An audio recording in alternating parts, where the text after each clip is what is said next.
Muscular wealthy CEO marries a rebellious black nurse on a bed, only to find out she's a virgin on wedding night. She leaned closer, close enough that he caught the scent of something clean and medicinal beneath her perfume. Have you ever been underestimated based on appearances? Hi viewers, kindly tell us where you're watching from and what time it is. Warm welcome to the family. Enjoy the story. The moment Cole Hartman's eyes landed on her across the glittering charity gala, she became nothing more than a number in his sick game. The woman worth $50 million if he could get her to say "I do." "I'll take that one," Cole announced, pointing his champagne flute toward the corner where she stood. His business partners followed his gaze, eyebrows rising at the woman who clearly hadn't received the unwritten dress code memo. While Miami's elite sparkled in designer labels, she wore a vintage dress that had character but certainly wasn't couture. Her arms displayed intricate tattoos rather than diamond bracelets. "Zuri Anderson," whispered James, his CFO, "works at Atlanta General. Some kind of nurse or something. Definitely not your usual type." Cole's smile widened. "That's why she's perfect. 50 million says I can get her to marry me within 3 months." The men around him erupted in laughter, phones appearing to document the moment. Contracts were their love language, after all. Within minutes, the bet was official, recorded, witnessed, and celebrated with another round of drinks.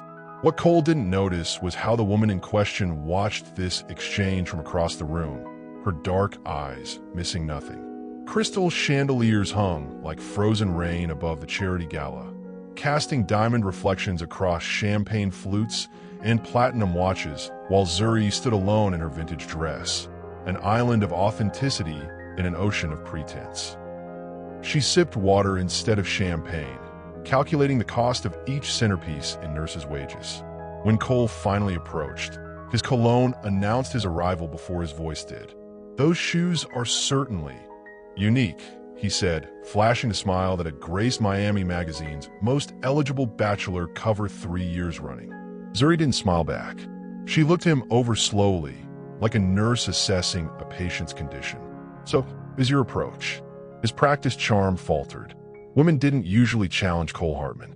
"I'm wondering why a man worth billions would spend his evening insulting a stranger's footwear," she continued, her Atlanta accent warming each word despite their cool delivery.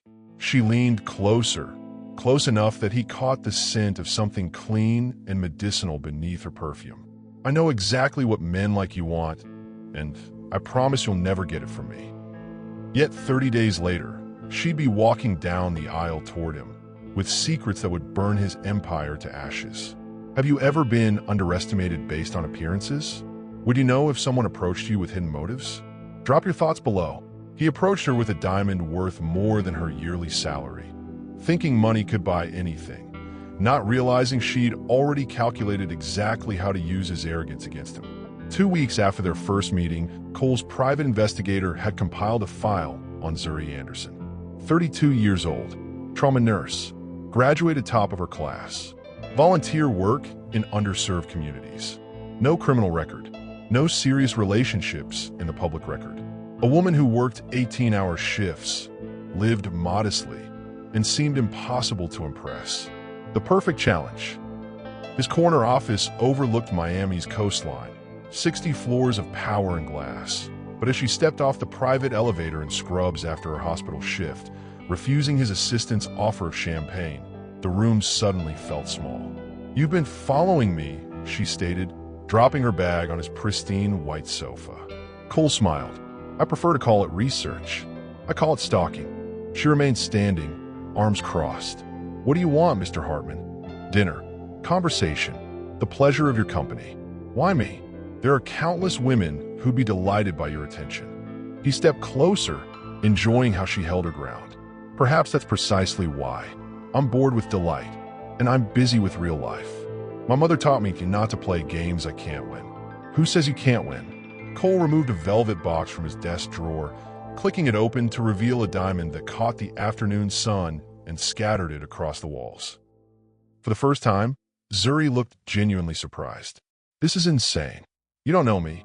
I know enough." He moved closer. "I know you're different. I know you fascinate me." "You're not fascinated. You're hunting." Their fingers brushed as she handed him her contract, and the unexpected warmth made him lose his train of thought mid-sentence. A momentary crack in his practiced facade. "Let me be clear," she said, sliding the prenup across his desk. "This marriage will be a business arrangement with a defined end date.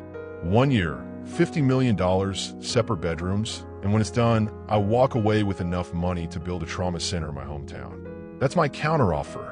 Cole felt something unfamiliar, the sensation of not being the smartest person in the room. "You knew about the bet," he realized. Her smile was surgical. Miami's elite talk too much around people they consider invisible. As cameras flashed at their engagement announcement, capturing his arm possessively around her waist, Cole whispered in her ear, "My friends think I've lost my mind." She smiled for the photographers, whispering back, "No, just your heart, but you won't realize that until it's too late." Would you ever enter a relationship knowing it had an expiration date? Have you ever turned someone's game around on them? Share your experience. The world watched their engagement with hungry eyes, calling it a modern fairy tale, unaware that each night they slept with a contract between them instead of desire. "Beauty tames Miami's beast," screamed the tabloid headline. Beneath it, a photo of Cole sliding the ring onto Zuri's finger, her expression unreadable behind a practiced smile. "They're saying I'm after your money," Zuri commented, scrolling through her phone in the living room of his penthouse. Now technically their penthouse, though she still maintained her apartment across town. "And they're saying I'm having a midlife crisis," Cole replied, loosening his tie after a board meeting where his partners had questioned his sanity. "James suggested I buy a sports car instead of a wife. Cheaper option, less interesting one." Their engagement photos scattered across social media like confetti, her brown skin against his tailored suits, her natural hair crowned with flowers worth thousands, their smiles perfectly aligned but their eyes telling different stories. At night, Cole found himself listening for her movements in the guest suite. The soft padding of bare feet, water running, pages turning as she read medical journals before sleep. He'd catch himself wondering what she wore to bed, then force his thoughts elsewhere. During a television interview, the host leaned forward with conspiratorial glee. "Tell us, how did you know she was the one?" Cole's hand rested on Zuri's knee, a gesture they'd rehearsed. "When you know, you know." Beneath the table, their hands never touched, the distance between them measured not in inches but in purposes. Later that night, he passed her bedroom door just as she was changing. Through the gap, he glimpsed brown skin and the curve of her spine, intricate tattoos mapping territories he had no right to explore. He stepped back, breath catching, angry at himself for the way his body responded. At the hospital charity dinner, Cole watched her speak passionately about pediatric trauma care, captivating the room with expertise rather than charm. For a moment, he forgot about the bet, about the contract, about the performance they were putting on. The night before their wedding, she overheard him on the phone. "Of course I'm going through with it. I always get what I want." What he didn't know was that she'd already emptied her hospital locker and packed an emergency bag. Because Zuri Anderson never entered a battle she hadn't prepared to both win and lose. How far would you go to achieve your dreams? Would you sacrifice 1 year of your life for a lifetime of helping others? Comment below what you think of Zuri's choice. She walked down the aisle in a dress that cost more than her childhood home, toward a man who'd bet on claiming her body without understanding her soul was never for sale. The cathedral doors opened to blinding camera flashes, her silhouette transformed by French lace and quiet rage. While at the altar, Cole straightened his posture, a man preparing to claim a prize rather than receive a bride. Cole had spared no expense. The cathedral dripped with white orchids and roses. A string quartet played as Zuri floated down the aisle alone. She told reporters her father was deceased, but Cole's investigator had discovered he was actually in prison. A detail she'd appreciated him keeping private. Looking at her now, Cole felt an unexpected tightness in his chest. She was stunning. Regal in a way that had nothing to do with the designer dress and everything to do with how she held herself. Her eyes never left his, a challenge in every step. "You look beautiful," he whispered when she reached him. "You look expensive," she replied. making him bark a surprised laugh that photographers captured as loving amusement. The ceremony passed in a blur of traditions neither of them particularly valued. When the minister declared them husband and wife, Cole hesitated before the kiss. For their first public display of affection, he'd planned something careful and controlled. Instead, Zuri surprised him, placing her hand on his cheek and pressing her lips to his with unexpected warmth. The crowd erupted in approval. Only Cole felt the trembling in her fingers, not from desire but from the magnitude of what she'd done. "Nice touch," he murmured as they broke apart. "Just giving them what they paid for," she answered, smile never wavering. At the reception, Cole's college friends made crude jokes about his wedding night plans. He laughed along while watching Zuri across the room, wondering why their comments suddenly felt distasteful. The penthouse elevator ride was silent, tension hanging between them like invisible smoke. He'd arranged for rose petals, champagne, all the cliches of a wedding night. Zuri walked past it all, heading straight for her room. "You look beautiful," he said in their honeymoon suite, voice lower than she'd heard before. "Thank you," she replied, "but compliments won't change our arrangement. Good night, husband." The door to her separate bedroom closed with soft finality. Cole stood alone, the conquest he'd expected replaced by an emptiness he hadn't anticipated. He poured himself a whiskey and stepped onto the balcony, looking out at the city he owned pieces of, feeling oddly like he'd lost something instead of one. At 3 a.m., she found him on the balcony, shirt unbuttoned, whiskey in hand, staring at the city lights. "I've never been rejected before," he admitted without looking at her, "especially not by someone I've legally married." The vulnerability in his voice was the first real thing she'd heard from him, and it terrified her more than his arrogance ever had. Have you ever worn a mask for the world while hiding your true intentions? Have you ever kissed someone knowing it meant nothing, only to feel something unexpected? Share your story. His reputation was built on conquests in boardrooms and bedrooms, until he married the one woman in Manhattan who made virtue feel like power rather than weakness. Cole noticed the changes gradually. How Zuri never changed clothes when he was nearby. The way she stepped back from his casual touches. Her early exits from social events where drinking got heavy and boundaries got loose. One morning, curiosity overcame caution. "Why me?" he asked over breakfast. "Out of all the rich men at that gala, why agree to marry me?" She considered him over her coffee cup. "Your reputation." He smirked. "My charm, you mean?" "No, your notorious history with women." She set down her cup. "You're known for 2-month relationships maximum. Perfect for my 1-year plan. And the separate bedrooms? Part of the business arrangement. Part of my personal boundaries." Morning light sliced through penthouse blinds, catching dust motes and secrets hanging in the air between them as she finally explained. Her faith, her choices, her boundaries, watching his expression shift from disbelief to fascination. "I made a promise to myself years ago," she said simply. "I don't view physical intimacy as casual. I've chosen to wait." Cole stared, processing. "Wait, you're telling me you're a virgin?" "Yes."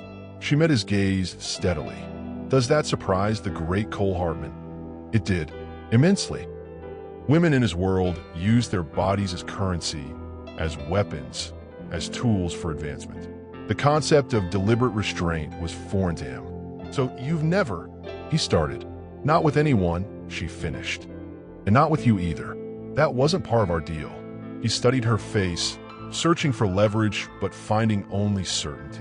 "What if I want to renegotiate?" She smiled for the first time since they met. "Some things aren't negotiable, Cole. Not even for billionaires." He never wanted something more than in that moment. Not because it was forbidden, but because it was freely withheld. Her choice represented a kind of power he couldn't buy, bribe, or charm his way around. That night, she heard glass shattering in his study and found him bleeding, drunk, phone in hand. "They doubled the bet," he slurred, not meeting her eyes. "Now they want proof we've consummated this marriage." The look on his face revealed the first crack in his moral bankruptcy, shame. She knelt beside him, nurse's hands automatically reaching for his cut palm, wrapping it with a kitchen towel. "What did you tell them?" she asked quietly.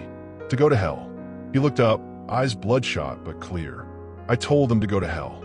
For a moment, they stared at each other, something shifting in the atmosphere between them. Then she stood, professional mask back in place. Put pressure on that cut. I'll get the first aid kit.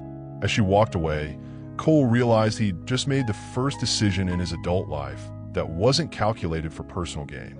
The strange warmth in his chest might have been shame, or perhaps something dangerously close to respect. Would you respect someone's boundaries, even if you had legal claim to cross them? Has someone's unexpected strength ever made you question your own values? Let me know below. During the day, they played Manhattan's power couple with practiced smiles and calculated touches. At night, they circled each other like wolves, both hungry for different kinds of surrender. Cole canceled the secondary bet the morning after their confrontation. He didn't tell Zuri, didn't want her gratitude, didn't examine why her good opinion suddenly mattered. Their days fell into a rhythm. Breakfast together, separate work lives, evening appearances at galas, openings, charity events. Cole watched with grudging admiration as Zuri navigated his world with growing confidence, charming the same elite crowd that had dismissed her weeks earlier. Your wife is extraordinary, whispered the mayor's wife at a fundraiser. So authentic. Cole nodded, eyes finding Zuri across the room, deep in conversation with the head of pediatric surgery. She is. Cameras captured them at the Met Gala, her hand on his chest, his fingers grazing her bare shoulder. Professional actors playing lovers while whispering strategy between kisses that lingered seconds longer than necessary. The New York Times wants an exclusive, he told her between greeting guests. Our love story. We don't have a love story, she reminded him. Then we'll create one. His hand found the small of her back, warm through the thin fabric of her gown. Like everything else in my life. But the line between performance and reality blurred with each passing day. When Zuri laughed at something he said, really laughed, head thrown back, guard down, Cole found himself chasing that sound, storing genuine moments like treasures among their counterfeit connection. On the dance floor of the hospital benefit, his arm circled her waist, drawing her closer than strictly necessary for their public image. Her breath caught, body responding before her mind could intervene. You're getting good at this, she murmured, hating how her pulse quickened at his touch. At what? His eyes held hers, challenging, pretending. Something flickered across his face. What makes you think I'm pretending? The question hung between them, unanswered as the music changed and another couple claimed their attention. Back at the penthouse, Zuri kicked off her heels with a groan of relief. Those shoes were designed by someone who hates women. Cole laughed, loosening his tie. Want some wine? This was new, lingering in shared space instead of retreating to their separate corners. She accepted the glass, careful not to let their fingers touch. Why did you cancel the bet? His head snapped up. How did you? Your friend James drinks too much at parties. Gets chatty. Cole set down his glass. It crossed a line. Didn't the original bet cross a line? Yes. No excuses. No justification. Just truth. She found the torn betting contract in his shredder and couldn't understand why discovering his small act of decency felt more dangerous than his previous cruelty. She was halfway through packing her overnight bag when he knocked. My mother's having emergency surgery in Boston, he said, voice stripped of pretense. I know this isn't real, but I can't face this alone. The choice lay before her like a crossroads. Maintain her walls or offer humanity to the man she'd promised to despise. In the bedroom doorway, vulnerable in ways his wealth usually protected him from, stood not Cole Hartman, billionaire CEO, but just a son worried about his mother. Give me 5 minutes, she said, already reaching for her medical textbooks. Which hospital? Relief washed over his face, not the triumph of getting his way, but the gratitude of not being alone. Have you ever started seeing someone differently after writing them off? That moment when your heart betrays your better judgment? Tell me if you've experienced this shift. She held his hand in the hospital waiting room, not because their contract required it, but because in that moment, he wasn't Cole Hartman, billionaire, he was just a son afraid of losing his mother. The private hospital wing hushed their footsteps, monitors beeping in rhythmic counterpoint to their heartbeats as dawn broke through blinds, painting copper streaks across their intertwined fingers neither remembered joining. "Mrs. Hartman has a cardiac blockage," the doctor explained. "We need to operate immediately." Cole nodded mechanically, face blank with shock. When the surgeon asked about surgical consent forms, he froze, pen hovering over paper, unable to process the medical terminology. Zuri stepped forward, asking precise medical questions in the calm voice that had steadied traumatized patients for years, translating jargon in a hope he could understand. "She's asking if your mother has ever had adverse reactions to anesthesia," Zuri explained gently, "and whether there's family history of bleeding disorders." Cole gripped her hand tighter. "Thank." The surgery lasted 7 hours. They sat in molded plastic chairs, drinking terrible coffee, neither mentioning how this wasn't covered in their contractual duties. "Tell me about her," Zuri said, breaking the tense silence. A real smile touched his lips. "She raised me alone, worked 3 jobs. When I got my first big break, I bought her a house in Beacon Hill. She refused to move until I promised the condo would go to a family who needed it. Sounds like she gave you values your friends missed." His laugh held no humor. "I haven't exactly honored her example lately." "No," Zuri agreed. "You haven't." When the surgeon appeared, Cole froze. So she stepped forward, asking precise medical questions in the calm voice that had steadied traumatized patients for years, translating jargon in a hope he could understand. "She's stable," Zuri explained afterward. "The blockage was removed successfully. The next 24 hours are critical, but her prognosis is good." Relief made him lightheaded. On impulse, he pulled Zuri into an embrace that had nothing to do with appearances and everything to do with gratitude. She stiffened, then relaxed, arms circling his waist. He breathed in the clean scent of her hair, suddenly aware of how perfectly she fit against him. In the hospital room, Cole watched his strong-willed mother look small against white sheets. Zuri checked the monitors with professional efficiency, adjusting the pillow with gentle hands. "Your wife is lovely," his mother whispered when Zuri stepped out. "Not at all what I expected." Guilt twisted in his chest. "She's different from anyone I've known. She looks at you when you're not watching, with questions in her eyes." Because none of this is real, he thought but couldn't say. In the taxi back to their hotel, his mother's condition stabilized. He studied her profile in the darkness. "Why did you come?" he asked. Her answer would change everything between them. "Because contracts don't cover humanity, Cole. And beneath all this, we're still human."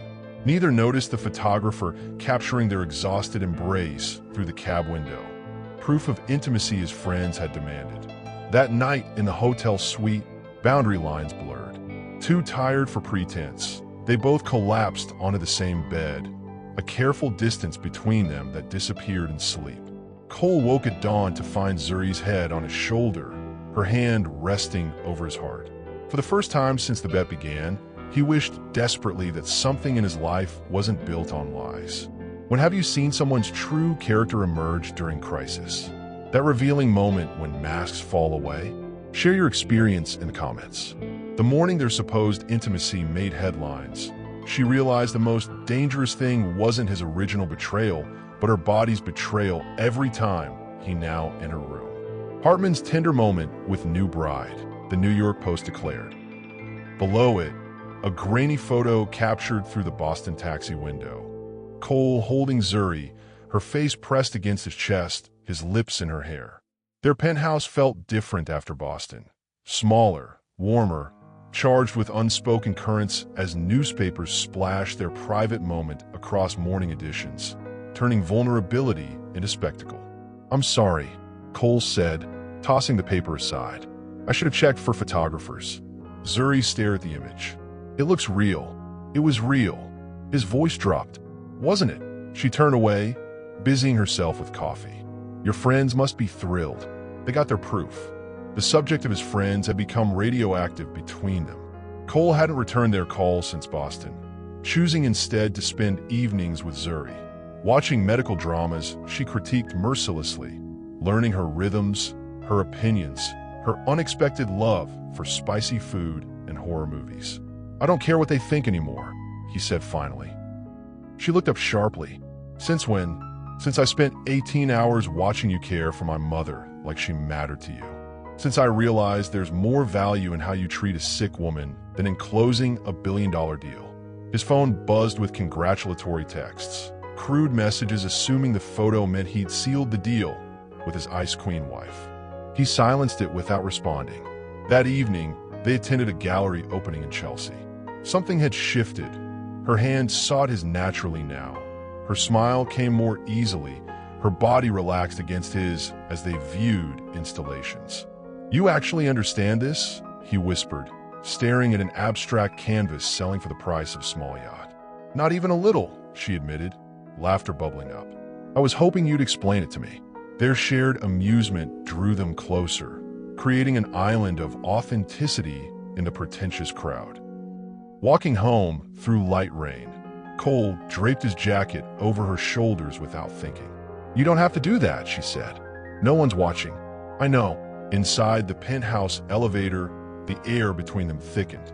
Her back hit the wall as his mouth found hers, hands gripping his shoulders not to push away, but to anchor herself against the vertigo of wanting what she'd forbidden herself to want.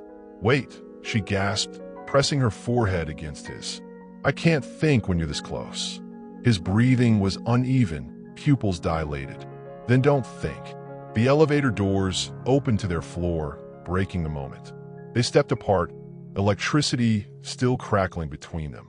As he stepped back, giving her space she no longer wanted but needed, his phone buzzed with a text. The color drained from his face as he read it. "What is it?" she asked. His voice came hollow. "They're transferring the $50 million tomorrow. They think." She felt ice replace the heat in her veins. "They think you've won the bet." His expression hardened. "I don't want their money, but you're getting it anyway. Congratulations."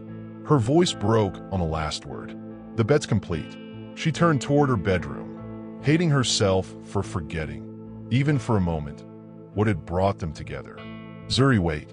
For what, Cole? More lies? More performances?" Her eyes glistened. "I'm tired of not knowing what's real. Have you ever been caught between physical desire and emotional self-protection? That moment when your body wants what your mind knows is dangerous? Comment if you've been in this impossible position." She thought she'd been playing him for a year, but it only took 7 seconds of video footage to reveal she'd been played from the beginning. The email arrived anonymously. "Thought the bride should know the truth." The video attachment showed Cole at what appeared to be a golf resort, surrounded by laughing executives, champagne flowing freely. "50 million says I can get her to marry me within 3 months." Cole's voice rang clear through her laptop speakers. The nurse with the attitude, the one who clearly doesn't belong in our world. "Make it interesting," another voice challenged. "You have to sleep with her too. Prove the Ice Queen can melt." Cole's recorded laugh cut through Zuri like glass. "Done. I always close the deal." Rain lashed the penthouse windows like nature itself was trying to break in as the laptop screen illuminated her face in blue light, revealing tears she wouldn't allow him to see while his drunken voice from months ago filled the room. The Cole who entered the penthouse hours later found her sitting in darkness. The video paused on his smiling face. "Who sent this to you?" he demanded, recognizing the footage. "Does it matter? Is it fake?" Her voice was deadly calm. His silence confirmed everything. "I was going to tell you," he insisted, reaching for her. "When? After you collected your winnings, or after you got bored playing husband?" Her voice cut like steel wrapped in silk. "I grew up with nothing, Cole, but I always had my dignity. You had everything, yet you pawned your integrity for a game." "It started as a bet," he admitted, "but that's not what it is now." "Then what is it? A redemption story?" Poor little rich boy learns to feel. She stood, putting distance between them. "I knew about the original bet. I came into this with my eyes open, planning to use you like you planned to use me. But this," she gestured to the screen, "making me believe things had changed. That was cruel." "Things have changed." His voice cracked with unfamiliar desperation. "I canceled the secondary bet. I've been avoiding those guys for weeks. But you still collect 50 million for marrying me. She laughed bitterly. Quite the investment return. I don't want the money, but you'll take it anyway, just like you took my trust. Her eyes flashed. I had one condition when I agreed to this marriage. One, that we be honest about what this was. He reached for her again, and this time she didn't step away. She pushed him hard, palms against his chest, releasing weeks of confusion and hurt. "Don't touch me," she whispered. "Don't ever touch me again. Zuri, please." Was any of it real? Boston? The way you looked at me in the elevator? Her voice broke. Or was that just closing the deal? The pain in his eyes seemed genuine, but she'd thought that about everything else too. All of it, he said quietly. Everything since Boston has been real. How convenient that your feelings changed right when the cameras caught us. He woke to empty closets and a note on his pillow. "You won your bet. Congratulations. The money for my trauma center has already been transferred to a trust you can't touch. Next time, bet on yourself, not on me." It was signed simply, "Your wife," with a key to her bedroom, a room he realized he'd never once been invited to enter. He stood in her doorway, taking in the space that had been forbidden territory. Simple, organized, with medical textbooks stacked neatly and a small photo of a woman who must be her mother. No evidence of wealth or luxury. No trace of him. The room of a woman who'd always planned to leave. Have you ever discovered someone's true intentions too late? That gut-wrenching moment when trust shatters? Tell me how you handle betrayal. He'd spent his life keeping score with money and women, until the day the only woman who mattered left him with everything except what he suddenly needed. The $50 million hit his account with cold efficiency. Cole transferred it immediately to the foundation Zuri had established, adding another $10 million of his own. He didn't want their blood money, didn't want anything except the chance to explain. But Zuri had vanished completely. Her apartment was empty, her hospital position vacated. Even her mother refused his calls. His empire continued functioning. Meetings scheduled, deals closed, profits soaring. While he moved through gleaming offices like a ghost, checking his phone every 3 minutes for messages that never came from the only number that mattered. "You look like hell," James commented during a board meeting. "The nurse really got to you, huh?" Cole's fist connected with his CFO's jaw before he consciously decided to swing. The boardroom fell silent, executives frozen in shock as James sprawled across imported marble. "Her name is Zuri," Cole said quietly. "Dr. Zuri Anderson. And if anyone in this room ever refers to her disrespectfully again, you'll be looking for a new job." Clear. He found her nightgown during week 3 of her absence. A simple cotton slip tangled in bedsheets the housekeeper had missed. He held it like something precious, breathing in the fading scent of her shampoo, hospital antiseptic, and something uniquely Zuri. The bedding contract sat framed on his desk. Not as trophy, but indictment. $50 million for a lesson in what money couldn't buy. Forgiveness, integrity, her. Cole threw himself into workouts, pushing his body to exhaustion, trying to outrun thoughts of her. Instead, memories multiplied. Her laughter during bad movies, her concentration when reading medical journals, the way she challenged him without fear.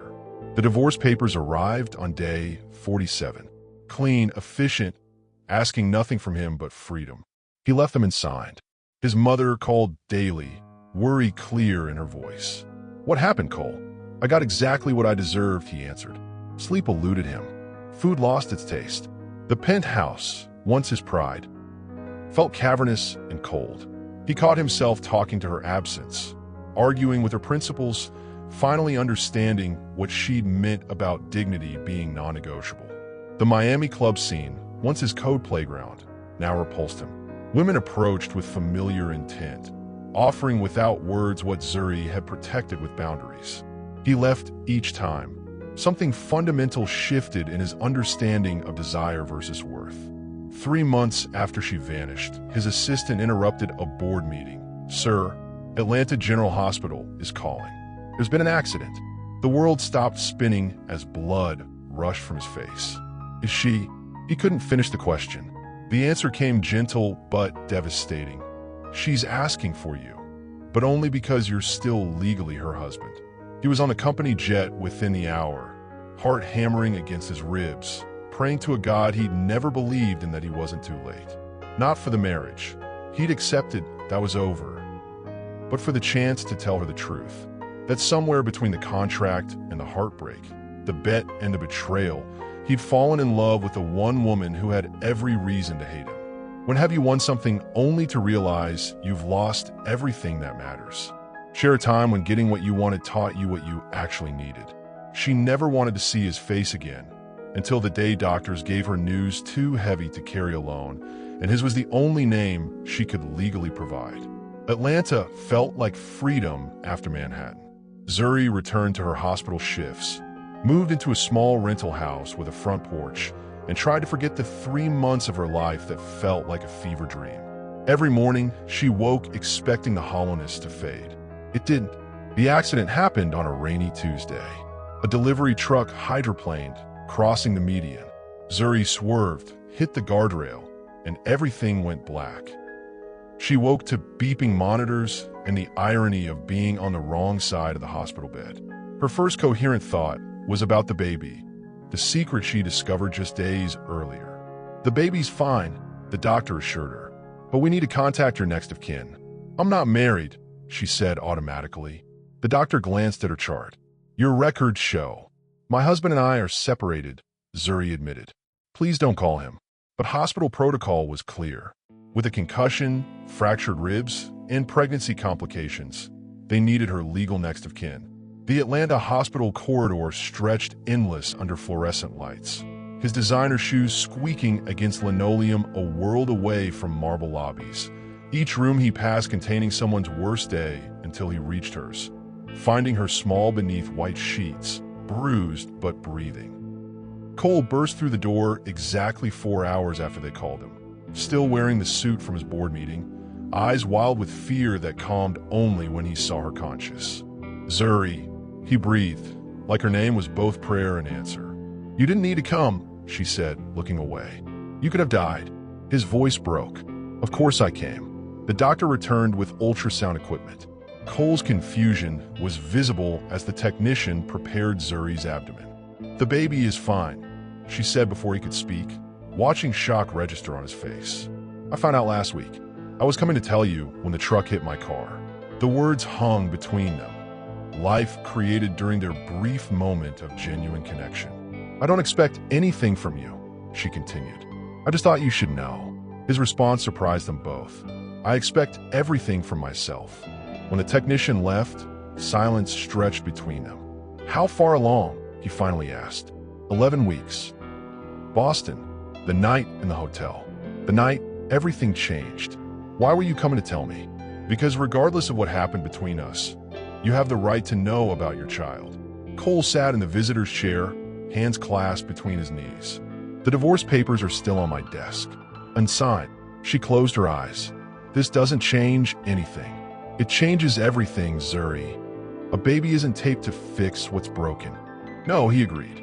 "But maybe it's a reason to try." She looked at him. Really looked, seeing the shadows under his eyes, the weight loss, the haunted expression of a man who'd lost his arrogance and found nothing to replace it. As he slept in the chair beside her hospital bed, she studied his exhausted face. Designer stubble now, a beard, dark circles aging him years. Her phone lit up with a message from her lawyer. "The divorce papers are ready to file." Her thumb hovered over the reply button as the baby kicked for the first time.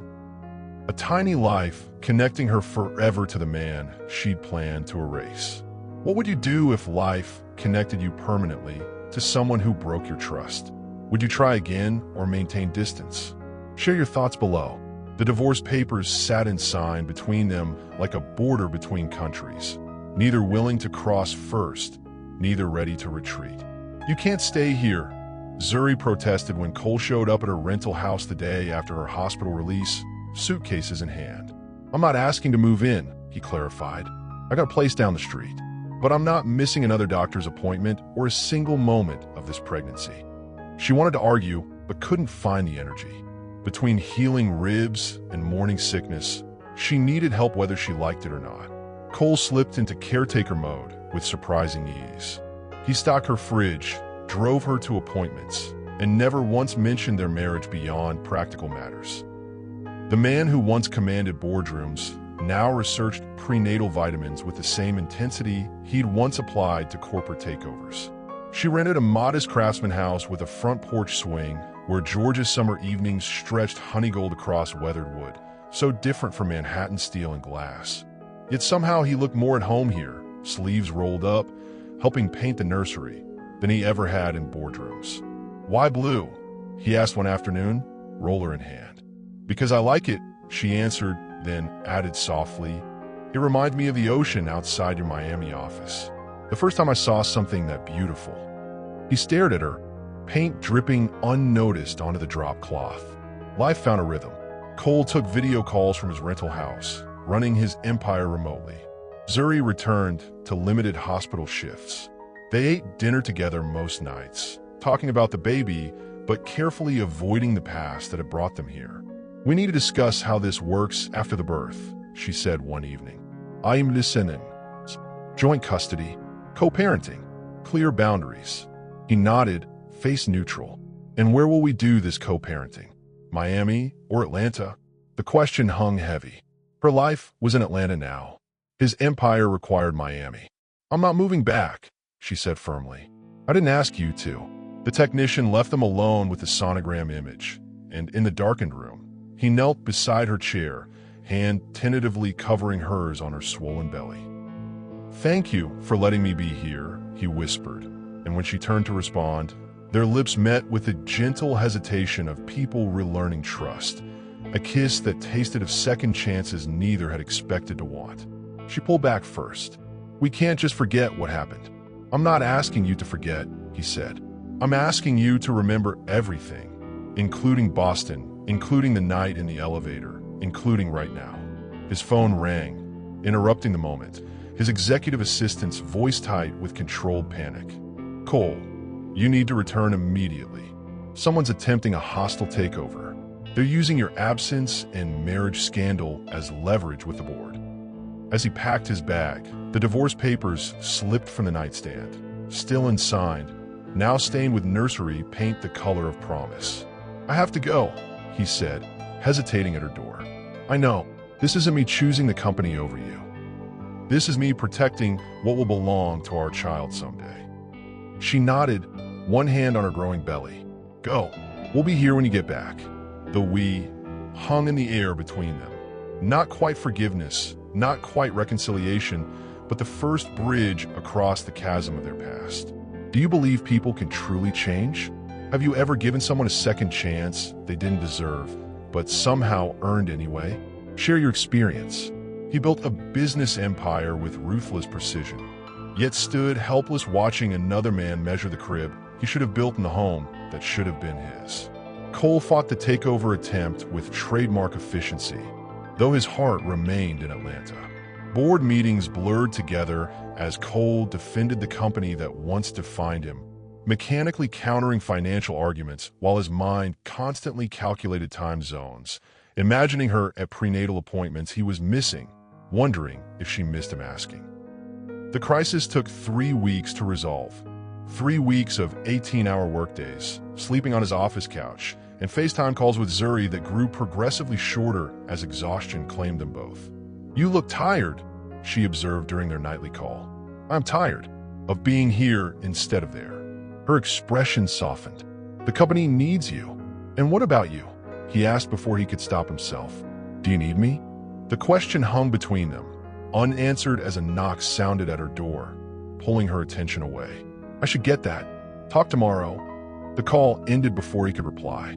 He returned unannounced to find her laughing on the porch with a man in scrubs, Dr. Matthews from the hospital, watching them share the easy comfort he still worked for, earned in his absence. "The nursery's almost ready," Dr. Matthews was saying. "Just need to anchor that crib to the wall. I can come by this weekend with my drill." Cole cleared his throat from the walkway. Both heads turned. "Cole." Zuri's surprise was genuine. "I thought you were in Miami until Friday. I wrapped things up early." His eyes never left the doctor. Didn't want to miss another appointment. Dr. Matthews stood, extending his hand. "You must be the husband." Jason Matthews, OBGYN. I've been keeping an eye on your wife since you've been gone. The implication, intentional or not, made Cole's jaw tighten. I appreciate your professional care. The doctor left as thunder rolled across Atlanta's skies, leaving them facing each other across the porch. You didn't call, she said simply. I didn't know if I had the right, he answered. Lightning flashed, illuminating the hurt on her face. So you just show up and act territorial instead? Is that what I'm doing? Yes. She crossed her arms. You've been gone for weeks, Cole. What did you expect? Not to find another man building my child's crib. He's my doctor, not my boyfriend. She softened slightly. And it's our child, not yours. The correction hit home. Cole ran a hand through his hair, rain beginning to spot his shirt. I'm sorry, he said finally. I'm trying, Zuri. I'm trying to fix what I broke, and I don't know how. Her next words stopped his heart. I didn't sign the papers, Cole. I needed to understand why. Lightning illuminated her face as she added, show me who you really are. No contracts, no cameras, no bits, just truth. Rain fell harder as they stared at each other. Him on the walkway getting soaked, her sheltered on the porch, the distance between them more than physical. Come inside, she said finally, holding open the door. We need to talk. Have you ever had to choose between what you built and who you love? That moment when priorities suddenly clarify? Comment on a time when you had to decide what truly mattered. The truth poured out between them like summer rain, washing away pretense, contracts, and carefully constructed walls until nothing remained but two people creating something neither had dreamed possible: forgiveness. Night wrapped around her small house like a blanket as they sat facing each other, knees touching on her living room floor, the ultrasound picture between them on the coffee table, a bridge connecting past mistakes to future possibilities. I grew up with everything, Cole began, voice raw with honesty. Money, privilege, opportunity, everything except accountability. No one ever told me no. No one ever made me face consequences. By 30, I believed my own myth that rules didn't apply to men like me. And now, she asked quietly, now I know there are things money can't fix. Trust, respect. He met her eyes.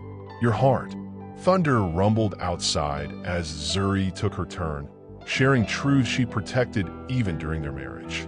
My father went to prison when I was 12. Healthcare fraud. Billing for treatments patients never received. When my mother got sick years later, no insurance would cover us because of his crimes. She died waiting for treatment we couldn't afford. Understanding dawned in Cole's eyes. That's why you wanted to build the trauma center. She nodded. I swore I'd create a place where people could get care regardless of their ability to pay. When you offered $50 million, I was just a means to an end, he finished. At first, she admitted. But then Boston happened, and suddenly you were a person with flaws and fears and a mother you loved. It confused everything. He reached for her hands, relief flooding through him when she didn't pull away.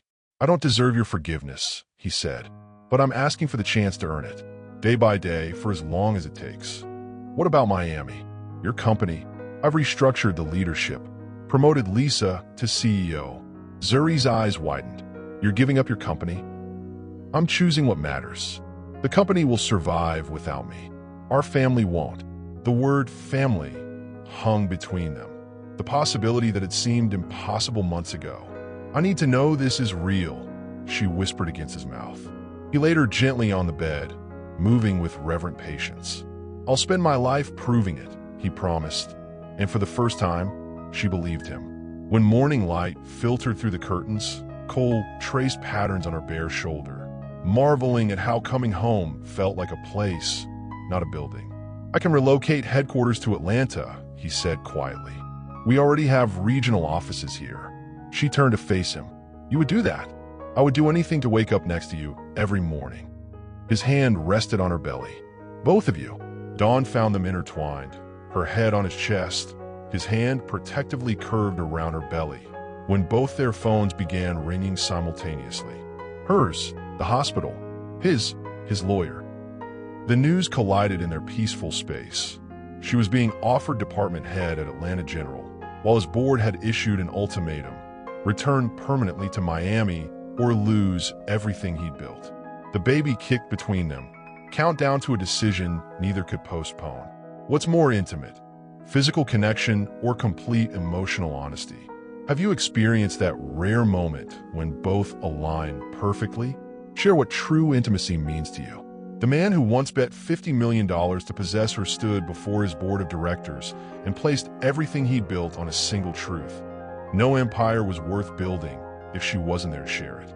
Gentlemen, Cole addressed the emergency board meeting via video conference. For 10 years, I've put this company first. Today, that changes. Faces around a Miami boardroom, table hardened as he outlined his plan. Relocating headquarters to Atlanta, restructuring leadership, reducing his own role to strategic oversight rather than daily operations. This is about the nurse, isn't it? James asked, contempt barely concealed. Cole smiled. This is about Dr. Anderson, yes. The woman carrying my child. The woman who taught me the difference between owning things and building something that matters. The vote was close, but with Cole's controlling interest, the motion passed. He ended the call and turned to find Zuri standing in the doorway of her small home office, tears streaming down her face. You didn't have to do that, she whispered. Yes, he said simply. I did. 3 months later, the Atlanta skyline welcomed Hartman Health Systems to its downtown district. The top floor remained empty. Cole's former executive suite converted to a child care center for employees' children. The trauma center rose on Atlanta's west side. Not with his name emblazoned across the entrance as his old self would have demanded, but with her grandmother's name honored in simple letters. Some bets you're grateful to lose, he told reporters at the opening, her hand firmly in his, especially when losing teaches you what winning really means. 1 year after their staged wedding made headlines, they stood in Atlanta's sunlight, not in designer clothes before paid photographers, but in hospital scrubs, exhausted and elated, a newborn daughter cradled between them, their most valuable collaboration. She has your eyes, Cole whispered, counting tiny fingers for the 3rd time.